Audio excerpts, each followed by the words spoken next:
बहुत साल पहले की बात है। एक बूढ़ी औरत ऐसे राज्य में रहती थी जिसकी रानी बहुत सुंदर थी। उसके 4 बेटे थे जो आपस में लड़ते थे और उनकी पत्नियां भी एक दूसरे को पसंद नहीं करती थी। वो सब एक ही घर में रहते थे लेकिन इतना लड़ते थे कि उन्होंने अलग रसोई रखी। बूढ़ी औरत चाहती थी कि सब एक साथ खुशी से रहे और एक दूसरे की मदद करे। उसने धमकी दी कि वो सबको घर से निकल देगी अगर वो एक साथ मिलकर नहीं रहेंगे। उसने यह भी कहा कि पैसे बचाने के लिए एक ही रसोई रखी जाएगी। ऐसे करने से उसे इस बात की उम्मीद थी कि सब एक साथ मिलकर रहने लगेंगे। बेटे थक गए और आखिर में उन्होंने अपनी माँ की बात मान ही ली। बेटे अपनी सारी कमाई अपनी माँ को देते थे क्योंकि वो गरीब थी। एक दिन सबसे छोटा बेटा काम की तलाश में शहर गया लेकिन निराश होकर वापस लौटा। रास्ते में उसने मरे हुए सांप को देखा और उसने उसे उठा लिया, क्योंकि वो खाली हाथ नहीं वापस लौटना चाहता था। जब उसकी माँ ने उससे उसकी कमाई मांगी तो उसने उसको सांप दे दी। माँ ने उसे दिलासा दिया कि वो फिर से कोशिश करे। वो सांप किसी काम का नहीं था इसलिए उसने उसे छज्जे पर फेंक दिया। उसी दिन राज्य की रानी एक सुंदर से तालाब में नहाने गई। उसने अपनी एक कीमती हार अपने नौकरानियों के पास छोड़ दिया। अचानक एक चील ने चमकती हुई हार को देखा और उसे छीन कर ले गया। नौकरानियों ने चिल्लाया लेकिन कोई मदद करने नहीं आया। रानी इतनी उदास हो गई कि उसने ऐलान किया कि जिसने भी उस हार को ढूंढा उसे बड़ा इनाम मिलेगा।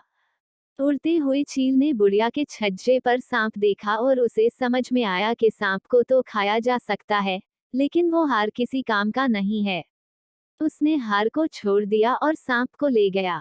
अगले दिन बूढ़ी औरत छज्जे पर कपड़े डालने गई तो उसने हार को देखा। वो जानती थी कि रानी वो हार कब से ढूंढ रही थी। दिवाली कुछ ही दिनों में होने वाली थी। इस मौके पर दिए जलाए जाते हैं को लक्ष्मी जी खुश करने के लिए। बूढ़ी औरत रानी के महल गई और चौकीदार से पूछा कि क्या वो रानी से मिल सकती है।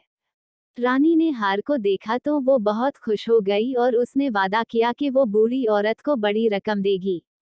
बूढ़ी औरत ने मना कर दिया और बोली, मैं गरीब हूँ, इतनी बड़ी रकम मैं संभाल नहीं सकती। मेरी यह इच्छा है कि दिवाली पर सिर्फ मेरे ही घर में दिए जलाए जाए और किसी के घर में नहीं।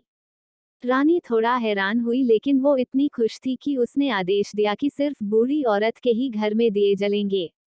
बूढ़ी औरत ने अपने परिवार को घर का एक एक कोना साफ करने को कहा और खूबसूरत फूल से सजाने को भी कहा।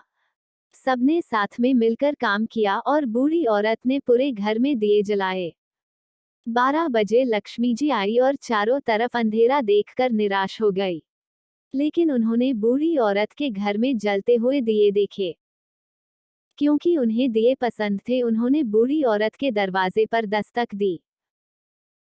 बूढ़ी औरत ने दरवाजा खोला और अपने परिवार वालों को लक्ष्मी जी को फूल और मिठाइयों से स्वागत करने के लिए कहा।